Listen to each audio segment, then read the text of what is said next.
Assalamualaikum warahmatullahi wabarakatuh. Perkenalkan, nama saya Gabriel Batistuta Arhambua, NIM 451904191, Fakultas Teknik Universitas Boswa. Pada hari ini kita akan membahas tentang pengetahuan umum irigasi. Pembahasan pertama yaitu pengertian irigasi.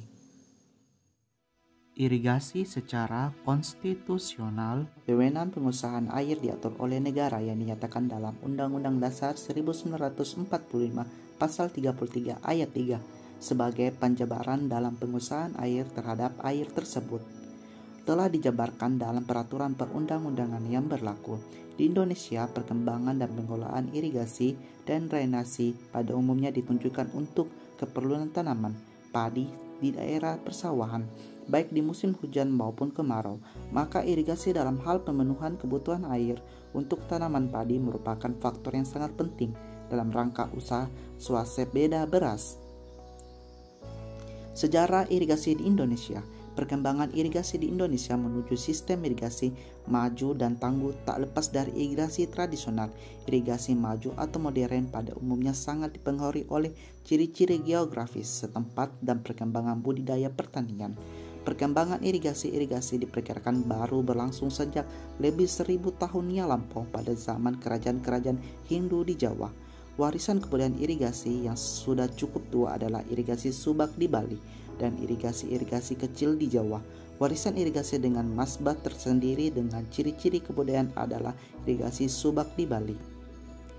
Sistem irigasi modern diperkirakan mulai pada pertengahan abad ke-19. Perkembangan irigasi secara pesat terjadi pada permulaan abad ke-20 setelah dikumandangkannya politik etik oleh pemerintah jajahan. Ditemukannya teknologi irigasi di dataran rendah pada tahun 1889, mulai diresmikan berdirinya Afdeling Serayu. Komisi Demrion juga mengusulkan dibentuknya Dinas Eksploratisis untuk mengolah sungai dan sumber daya air lainnya, termasuk untuk irigasi dan drainase. Pada tahun 1890 dibuat suatu rencana besar pembangunan irigasi.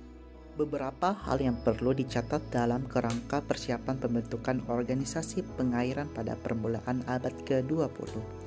A. Wilayah kerja organisasi pengairan tidak disesuaikan dengan wilayah administrasi pemerintahan, tetapi adalah suatu wilayah yang didasarkan pada kesatuan eksploitasi dan pemeliharaan jaringan irigasi.